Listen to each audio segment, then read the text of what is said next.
Some recent Pacers buzz about Tyrese Haliburton's back and JaVale McGee will cover today. Plus, how does Obi Toppin at the 5 work for the Pacers and Pacers Hornets tonight? Much to discuss on today's Locked On Pacers podcast.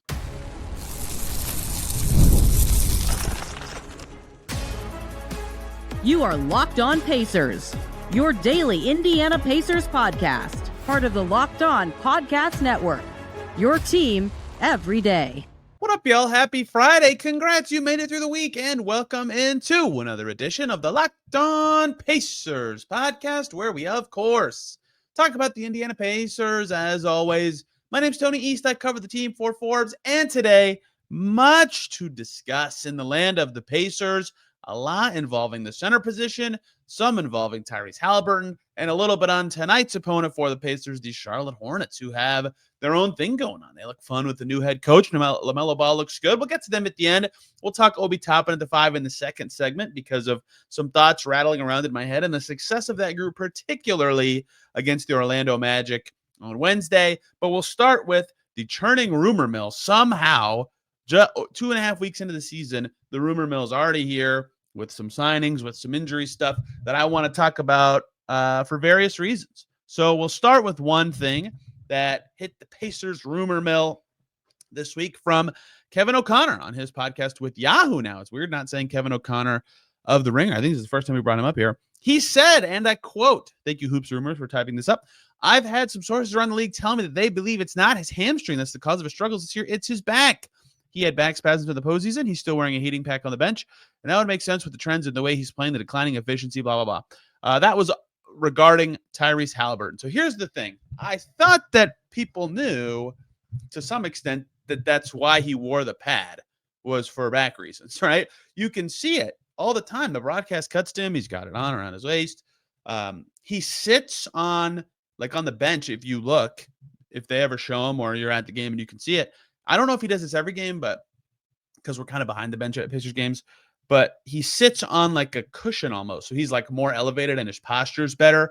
So I always assumed that was for his back. And I asked him after Wednesday's game against the Magic if he's dealing with anything with his back. And he said, no, he's not. Right.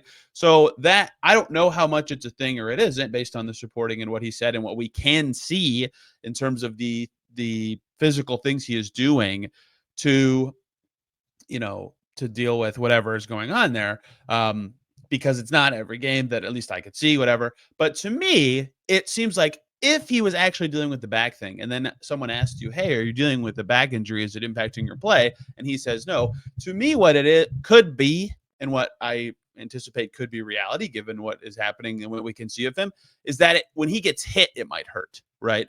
And an example comparison I would give you is for those who watch the WNBA finals, Alana Smith with the Lynx was dealing with back problems.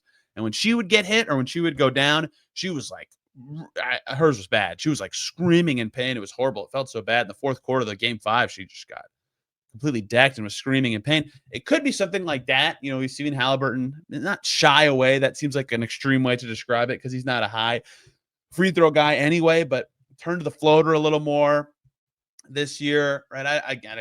I'm totally kind of guessing just based on the behavior of his play. His free throw rate is up from last year ever so slightly, right? But I don't, to the extent that anything can be known, I don't think he has an air quotes like back injury that's really limiting his play. But I do think managing his back so that either he can tolerate more pain or doesn't have any at all, perhaps is something he is doing, just because we can see him taking some measures on the bench. And he said he's not dealing with it, and we had to take him at face value. That is what the point of interviewing these athletes is. So that is thing one that we heard this week from Kevin O'Connor and on Kevin O'Connor's podcast, which is a segue here because we also heard from David Thorpe of many places throughout the history of NBA coverage, but on the same episode of the podcast, but on Kevin O'Connor's show with Yahoo, talking about the Pacers and the center position. David Thorpe says, quote, thank you to @_trade deadline for posting the video and the quote in the tweet. That is responsible aggregation. To put the video in, like cut up where you can cite it, whatever. Quote from David Thorpe, I'm hearing the Pacers are looking at JaVale McGee, unquote. So I brought him up when I did the episode with Eddie Garrison on Monday about the centers needing to sign a center. And the main appeal there, besides that he's like not a bad player, is that he played for Rick Carlisle before. In 2015-16, he was with the Dallas Mavericks. He played for Dallas again 2 years ago. Last year, I can't remember. Carlisle obviously wasn't there anymore. But he played for Rick before. That season did not go well for JaVale, and I don't really think it's his fault. He played 370 minutes that season and was hurt a ton that year. He played more minutes than that every season until 2 years ago with Phoenix, right? And he was only 28 that year. He was hurt a ton. The Mavs waived him to save some money the following season, but they have that overlap before. So that familiarity made me wonder if he could be a candidate. And he doesn't stink and was in the NBA last year and played over half the games for the Kings, right? That matters as they look for if they need a replacement. Like what the first thing I thought of was who could Rick or anyone in the front office have on speed dial, right? From their time with other franchises or even time with the Pacers that they could go, hey, I've had that guy before. I liked him. Let's do this, right? Like Rick had James Johnson in Dallas, and that led to this. So JaVale was a guy I wondered about. I'm not saying they will or won't sign him. I have no idea. But the thing that stands out when I think about JaVale McGee and what he could do for the Pacers, if he was actually a player they chose to be a third, five, or whatever is, outside of his season with Cleveland that he had a couple years ago, which is only part of the season. He even finished the year there. That was the year after he won the title with the Lakers. Outside of that year, where his numbers were not very good and he didn't even finish the season with them because he didn't play very well, his transition numbers and his play in transition has been pretty dang good everywhere, basically since he was with the Mavs and Carlisle. I didn't even, maybe they were good that year too. I didn't even look because he was hurt so much. But like with Golden State and Steph and Clay and KD, that team played fast and was in transition a lot. And JaVale was playing a healthy amount and like a sizable role for that team because he could play kind of in the open floor. Now he was 29 and 30 back then, but that still happened, right? He was still valuable for those teams and shooting efficient numbers from the floor and playing decent defense. And then with the Lakers, he played kind of fast. And with the Suns, they played really fast and he was good in transition. The last 2 years, he was with Dallas and Sacramento, and he didn't play enough minutes to actually get stats on the NBA.com play type pages, but he was effective in transition and has some athleticism and pop, right? That is a decent start of a pitch for a player who could play with the Pacers. The key question would be, can he still do that, right? Is that still possible for him? He turns 37 next January. That would be up there in the James Johnson age group of still effectiveness. So what anyone who just heard me say, oh, that's James Johnson's age. Well, James Johnson doesn't really have, a lot of athleticism and speed anymore. And yes, that's true. But JaVale McGee played in the NBA last year for the Kings and played like 46 games, like real backup 5 minutes for them at times. It was only like 8 or 10 minutes a game, but that happened, right? And he had 35 dunks last season. That's up from 2 years ago, actually. 30% of his made shots were dunks last year. For a comparison, Isaiah Jackson last year, 35% of his made shots were dunks. So I still think there is potentially some sort of speed, jumping, athletic ability from JaVale, even though I've watched him like he was on the Olympic team, right? Like I've watched his career a lot. I watched him a lot with the Wizards forever ago. He's not the athletic player he used to be, but I still think there's something there, and he is tall and is smart on defense and knows where to be. He's a very effective defensive player. He's very tall. He's an actual 7-footer, right? There is something there in terms of stylistic fit, but there would be questions about, can he still do this stuff at his age? Can he still hold off the aging part because his minutes have been dropping forever? Who knows what his defensive effectiveness could be, but there is something interesting about him, even though, again, I might be wasting my time talking about him if the Pacers don't actually sign him, but I thought that all of that, those numbers about his athleticism were interesting to me. Imperfect player for sure, right? If he's going to be, he at one point, he led the league in block percentage one year, right? His defense, because of his athleticism at times, was very effective. He got Defensive Player of the Year votes in his third year in the NBA, right? His block rate's been dropping, by the advanced stats. His turnover rate is really high for a big man who's just kind of there to finish plays and set some screens and move around. But if he has any bounce right now, he could be a decent fit. And so that is the starting place with JaVale if the Pacers signed him. And again, this is just something David Thorpe said. I have no clue if there's any actual truth to it. Does that familiarity with Carlisle actually matter? Because he was so banged up that season, right? It's hard to tell how effective he truly was in 370 minutes in 2015-16. Like, am I overthinking that? But all those connections matter, right? Like JJ Redick's talked about how his short time with the Rick helped him realize he wanted to be a coach, and James Johnson's time with the Rick, like even short overlaps, if the connection's good, it matters. So I don't know anything about Rick's relationship with JaVale McGee, but if it's any good and they think he could be a fit, I wonder how much that all could matter. And there's a reason he's been on teams recently. He's won 3 championships with Lakers and Golden State. Good teams have signed him each of the last 3 years before this. Does he have enough left in the tank for the Pacers to do it? That's the question, because the stylistic profile kind of makes sense for JaVale McGee to be a Pacer. But at this stage, everything in the first 10 minutes of the show, rumors. We don't know if Tyrese Haliburton's back is hurt. At his word, it's not. We don't know if the Pacers are going to sign JaVale McGee. As we're talking right now, he's not on their team. But worth discussing. Incredible stuff that would, in theory, make sense given the Pacers' current reality. Speaking of JaVale McGee playing backup 5, let's talk about the Pacers' current backup 5, and that's Obi Toppin, who has filled in pretty well at that spot in the past, is doing so well right now, and has me wondering, 1, why is this working? 2, if this is the effective level it is, do they actually need a 5? And 3, what actually does the group with Obi at the 5 do well? We'll get to that next year on Locked On Pacers. Before we get to the Obi Toppin at center groups, we have got to talk about 2 wonderful groups. First up, the good people over at PrizePicks, the best place to get real money sports action. Over 10 million members and billions of dollars in awarded winnings. PrizePicks has made daily fantasy sports accessible to all, where you just pick more or less on at least 2 players for a shot to win up to 100 times your cash, your game on all season long. With PrizePicks, you can own up to 100 times your money with as little as 4 correct picks on PrizePicks. It is the best way to do daily fantasy action on sports in over 30 states: California, Florida, Georgia, Texas, and many more. They have invented their own flex play style, which means you can cash out even if your lineup isn't perfect. You can double your money, all sorts of great stuff there. And if you sign up today, you can get $50 instantly when you play $5. You don't even need to win to receive the $50 bonus. It's guaranteed. If you think Steph Curry will have more than 4 3-pointers in his next game, or Anthony Edwards will have more than 27 points, cook up your hot takes with your friends and win real money over on PrizePicks. Download the app today and use the code LOCKEDONNBA to get $50 instantly after you play your first $5 lineup. Again, download the PrizePicks app today. Use the code LOCKEDONNBA for $50 instantly after you play your first $5 lineup. PrizePicks, run your game. We also have to talk about the great people over at FanDuel. Get ready to tackle the NFL and NBA seasons with FanDuel. They are America's #1 sportsbook. Some great football last night. And right now, new customers can bet $5 to get $150 in bonus bets if you win. The FanDuel Sportsbook app gives you everything you need to place live bets on the NFL all in one place. So when you get that hunch in the middle of a game, you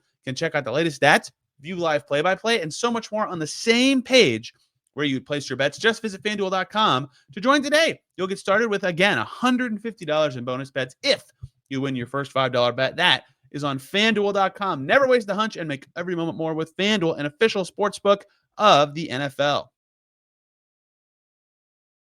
We are back here on Locked On Pacers. Thanks for making us your first listen today. And every single day, your second listen's got to be Locked On Timberwolves. Anthony Edwards went bananas in the fourth quarter last night against the Bulls. Probably shouldn't have needed to do that to win, but they did. And Ant looks awesome this year. Super fun player to watch. I spent a lot of time watching that game. You should hear about it from Ben McKean over at Locked On Wolves. Here, we must talk about Obi Toppin at center. We talked about what JaVale could provide if he was added.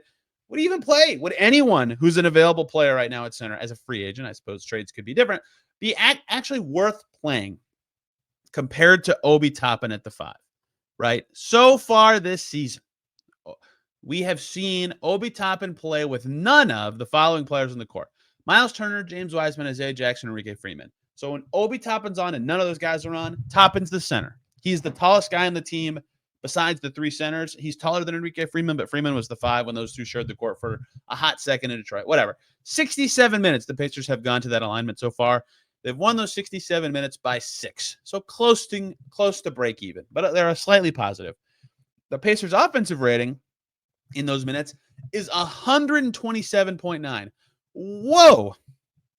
Their defensive rating is 125.7. Yikes. And that's kind of what you expect, right? Like intuitively, if you said, hey, they moved a very skilled and solid shooting athletic 4 to the 5, okay, I think you'd score a lot more and probably defend worse. And that's exactly what's happening. So like the goal is hilariously obvious. What they're trying to do when he's out there in those moments is they want to try to outscore the other team. They want to use their offense and run in a way that makes them still able to succeed, even with a potential size disadvantage or rebounding disadvantage, right?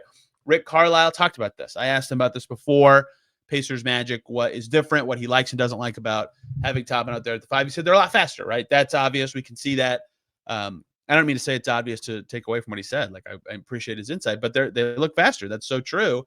And that is what makes the Pacers so threatening and good, is they have lots of players who can play that way. And Toppin at the 5 lets them do it. He said it's key that they have to show crowds on defense and rebound well with those groups. We'll get to rebounding more with Toppin at the 5 units in a second.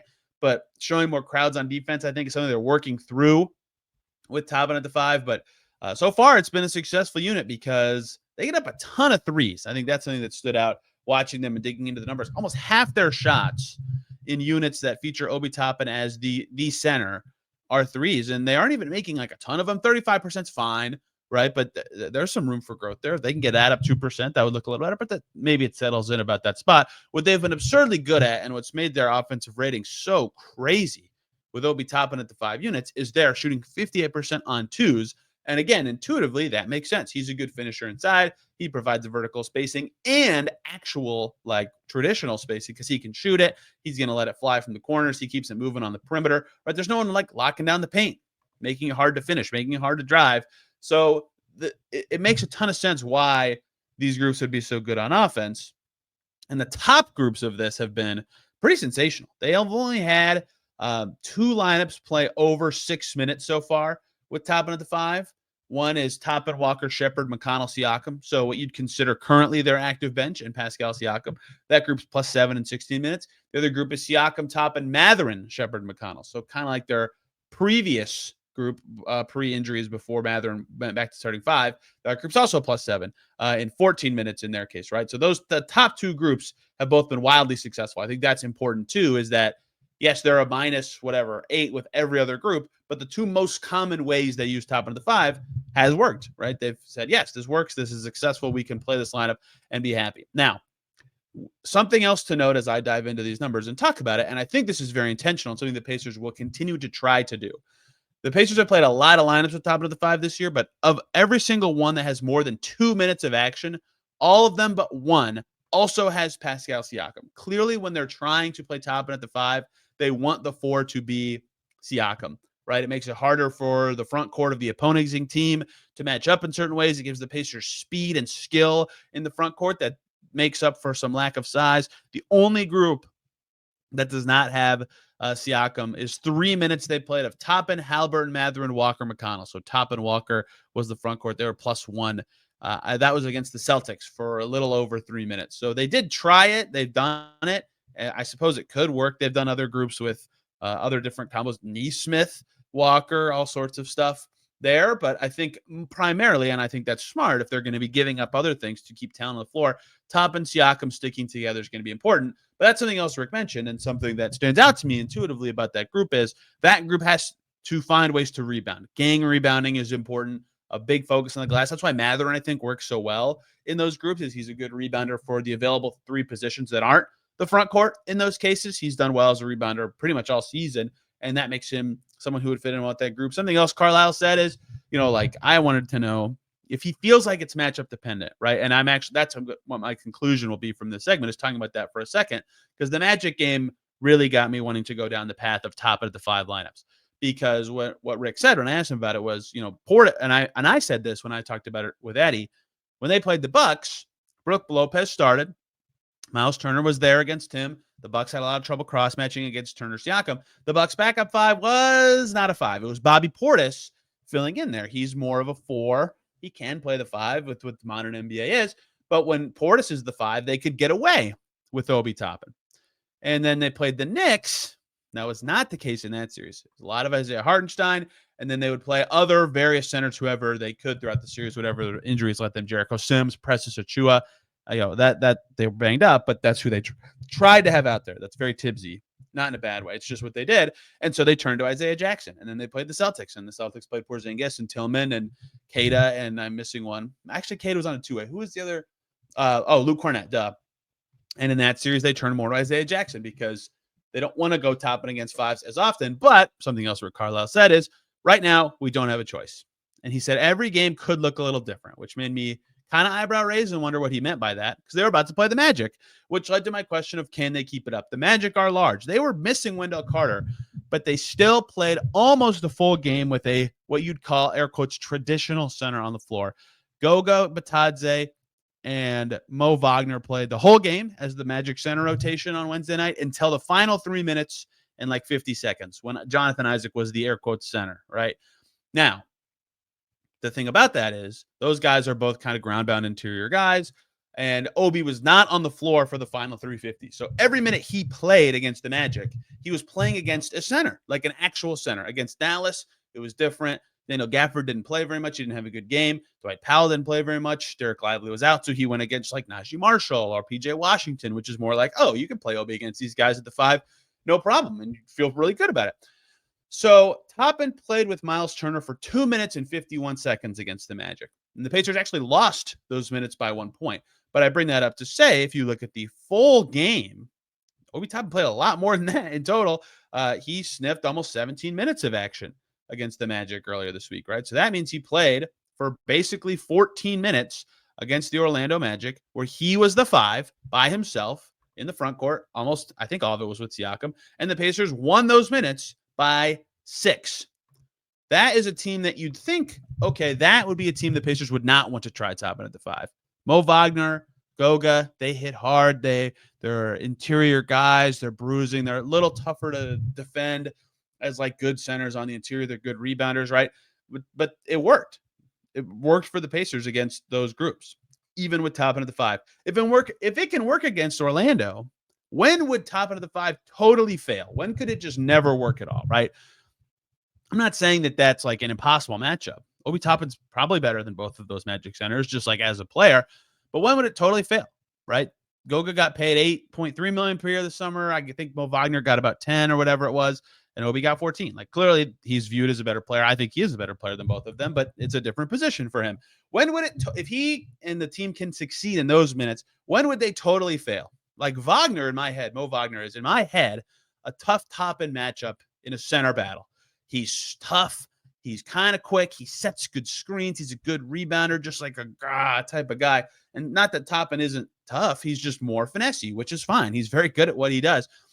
And so what that kind of revealed about what this looks like and what this means for the Pacers specifically right now in their current health situation is, if Obi can't guard the 5 of the other team, and it's not that he can't guard Mo Wagner, but like it's tough for anybody, but that player also can't guard him, that's fine. That's totally fine for the Pacers, right? That's how they're able to win with that group. Their offense is so good. Toppin can spread out. He provides all sorts of different directional spacing, and the Pacers do well when he's out there because TJ McConnell can get to the rim whenever he wants, and everybody can cut and move and have whatever space they need. And so it worked just fine, even against, again, what you'd call an air quotes traditional center. And so now the question that after the Magic game, this is the question I asked, because I asked this earlier this week after talking to Eddie, was like, do they really need another 5 if they can just play Obi there and have success? And they just played a team where that would in theory fall apart, and it went well. So how many centers in the NBA fit in this group that is bench centers that Obi Toppin can't guard, but that player can guard Obi Toppin? Is there a single one, right? Like, imagine what that player would look like in your head. They have to be a really good and mobile defender and be able to play like smash mouth, good screen and roll kind of guy. That's like a really good player. That player would start in theory or play lots of minutes or just be extremely valuable. That's not a bench player. Like, that's not somebody who's going to be playing big minutes and destroying your team. So it's a very small group, if it even exists, of players that I just described. So the conclusion I came to when going through all this was like, if the Pacers continue to score at their current level, Toppin at the 5, that can probably just be what they do this whole season and be fine with it. I don't think they're thrilled, but the healthy version of the current Pacers, that works. Now, that is all great and dandy and something the Pacers should be happy with and smile and say thumbs up. Thank God we have this option after the 2 Achilles tears. However, yes, Obi Toppin played all 82 last year. Myles Turner didn't. He already missed a game this year. Myles Turner did. And foul trouble pops up for centers more often than probably any position. The Pacers should still sign someone. They absolutely should, right? I don't know who. My pitch would still be Omer Yurtseven if he's up for it. But, whatever. It doesn't matter who I want or who the specific player is. Pacers still should get someone. If Turner gets hurt, they'll need someone right away. Siakam gets hurt. If Toppin gets hurt, they'll need someone right away. Heck, if Jarris Walker gets hurt, they'd be too small, right? They still need another 5 who can play in a pinch. But even it's hard for me to imagine a player the Pacers would sign that's a backup 5 right now that would play every night, or they even would play often, especially if Toppin at the 5 is going to work this well, even against teams that in my head would be typically hard for Toppin and the Pacers to survive against. But they did against the Magic. He's playing well this year. He's been efficient, and the team is clicking with him out there. That is what is important, and that's what the Pacers should care about. That was a long way to describe this, but I'll probably cite this segment several times as the Pacers continue to work through their rotation without Jackson and Wiseman. Maybe they sign a center tomorrow. Maybe they don't for a while as they keep assessing what Toppin as the backup 5 looks like. They have Enrique Freeman on a 2-way, right? If it keeps working, we'll keep pushing back the discussion. I still think they should be proactive and sign someone as soon as possible so they're ready if foul trouble or injuries happen. But such is their reality. They don't really need to. Having the flexibility is going to matter every single day for them this season. Such is life. And that's where the Pacers are. Hope you learned something there and agree. And if you don't agree, let me know why. I'm on Twitter at Tony R. East, and this podcast is there at Lockdown Pacers. One more segment here. Let's talk a little about the Hornets, who the Pacers played tonight, who are very interesting under Charles Lee. Turns out coming from the school of the Celtics makes you play a lot like the Celtics. We'll get to that to close out today's show. But before we do that, we're going to talk about the great people over at Skims. Everybody wears underwear every single day, and you cannot switch up the type of underwear once you start with Skims. A lot of people wear the same underwear for a long time. Some people since college. That's gross. That's too long. If you haven't heard yet, Skims now offers men's underwear, and I'm here to tell you that it is worth the hype. It is fantastic. If you've tried every kind of boxer brief in the game, but nothing ever fits just right or isn't comfortable all the time, the winner, guys, is Skims. They have their new cotton 5-inch boxer brief, and it puts other brands to shame. They hit right at the thigh, and they stay there. That's the key. They don't move around. They don't bag out. They don't give you that 5 p.m. wedgie. If you're a boxer brief guy like me, this is the one. If you work out, perfect. Dads out there, hey, there you go. Update your drawers and be done with it. With Skims, shop Skims Men's at skims.com, skims.com. Let them know we sent you. After you place your order, select podcast in the survey and select our show in the drop-down menu that follows. And if you're looking for perfect gifts for the whole family, Skims just launched their biggest holiday shop ever. Also available at skims.com. Check it out today. And we're back here on Locked On Pacers. Thanks for making us your first listen today as we close out the week. Make your second listen Locked On Hornets. Walker Mill, a Hoosier. Doug Branson and co. do a great job talking about the Charlotte Hornets, who've been interesting. 3-5, 3 very close wins, some blowout losses for the Charlotte Hornets this season. I am quite intrigued by them, though. I've always been kind of intrigued by the Hornets, dating back to their trade deadline moves in February. What I think of the Hornets doesn't matter. What matters is that the Hornets and Pacers played tonight. And I would like to remind you that the Hornets beat the Pacers twice last year, including without LaMelo Ball once. No game can be easy for the Pacers. And yet the Hornets should, on paper, be a game that I would call more than winnable for the Pacers. They'll probably be the favorites in the sports books. That has not mattered for them all season. Lots of close games, lots of crunch time. So let's talk about what the Hornets are and what challenges they'll present today. Turns out a guy who was an assistant under Joe Mazzulla for the Celtics has a team that shoots a lot of threes. Charles Lee, the new head coach in Charlotte, the Hornets taking 44 threes a game. That is second in the NBA. You'll never guess who's first. The Hornets making the third most threes in the NBA because not only are they shooting a lot, they're making 36.6% of them. That's the 11th best percentage in the league. Turns out taking a lot of threes and making a lot of threes is really good. Their offensive rating is near average, which sounds silly because I just said they're shooting really well, but they stink inside the arc. They're not making or taking lots of twos, and they still have an average offense because of how good they are from deep. So the headlining thing that's going to matter for the Pacers against this team is, even with some guys out, which we'll get to in a second, Brandon Miller and LaMelo Ball alone is like 23s a game.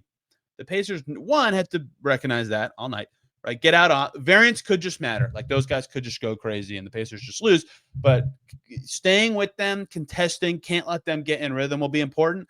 But long rebounds, it seems like the bane of the Pacers' existence at times this season are going to be important. Tracking those down, sticking with them, finding the ball off the rim, finding their guy off the rim is going to matter a lot. Rebounding in general, will matter. It does against every team, but especially in this Hornets one. And rebounding for Charlotte has been fascinating because outside of their threes, their most inspiring statistical category this year has been their offensive rebounding, 13 a game. Maybe some of that is the way the ball is bouncing off the rim when they're taking their bunches of threes a game. And some of that is that Nick Richards, who has been their starting center this season, is a beast on the offensive glass. 4 offensive rebounds per game, almost a third of the Hornets total. Here's where my argument about those offensive rebounds being a thing for the Hornets falls flat, though. Nick Richards won't play. He's hurt in this game. That is a huge thing for the Pacers. I consider Nick Richards one of the most underrated players in the NBA. Doesn't matter what I think. What does matter for the Pacers is that he won't play in this game. Still, threes rebounding, they're kind of hand-in-hand. Pacers, if they can slow down the three and scoop up the misses, I mean, that basically neutralizes a lot of what Charlotte's good at. Their defense has been stinky this year. Not good. Bottom 5 levels in the league. They're not getting many defensive rebounds themselves.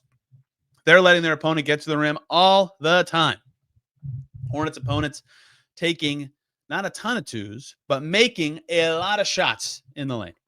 I oversold how many shots Hornets opponents are taking in the lane, but they're making a lot of them. They're easy looks, right?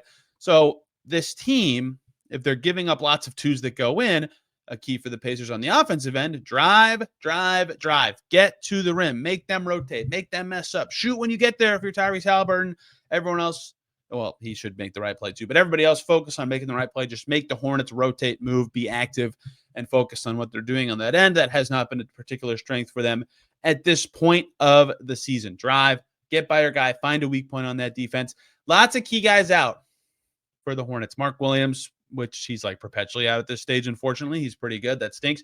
But Miles Bridges is out for them. Nick Richards is out for them. They're already, unfortunately, super banged up. So that does help the Pacers in a lot of ways.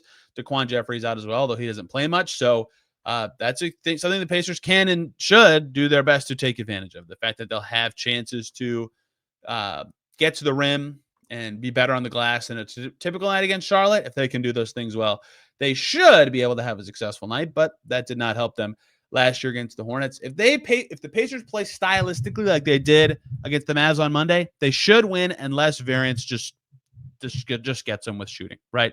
To me, the 2 key players will be Tyrese Haliburton, if he can continue to, keep getting to the rim like he's gotten better at the last, I would say, 10 days or so, and finish plays there and be kind of an engine on the offensive end and not, a little more stuck in the mud. And if Myles Turner can be the rebounder we've seen this week in particular, if those 2 guys play at the level we've seen recently, the Pacers should be in for a nice night. Those are my key guys for the Pacers. But if LaMelo Ball outplays Haliburton, or Turner doesn't have the night he needs to, or it's not a Turner Siakam night, a weak front court night, that's how the Hornets can get at this. But Siakam should have, easier matchups than normal in this one, in the stylistic way that this game looks like it'll be played. Should favor the Pacers, but they've got to find a way to slow at least one of Ball or Miller. It's kind of boring to make the same point I made against the Pelicans last Friday, and yet still important for the Pacers, who can get over 500 for the first time since they were 1-0 and keep climbing in the East, which they are somehow 3rd in the Eastern Conference. Stinks this year. They can't beat the West at all, and I am off the rails. I'm not talking about the Pacers anymore. It means it's time to get you guys out of here. Hope you guys enjoyed today's show. Like I said earlier, you can find me on Twitter at Tony R. East and this podcast at Locked On Pacers, where you can see the topics of the show and a short every day and a short after every game about a topic that also is in the show with a little more detail and video from it. 2 things before you get out of here. 1, I have 2 questions for you guys, actually. The first one is, if there was a program that you could pay for where you could get insights from me via text every day, heck, I even could do inside info on that. Would you actually do that? 2, if I started an independent coverage website, would you be interested in something like that? I'm still looking for what I'm going to do next from a writing perspective, and I've thought about that as an option, but we'll see. I'm not sure what I'm going to do yet. Anyway, outside of those questions, thank you guys for listening today. We'll be back tomorrow night talking whatever happens in Pacers Hornets, and if the Pacers can get a 3-game winning streak going. Till then, everybody have a wonderful day.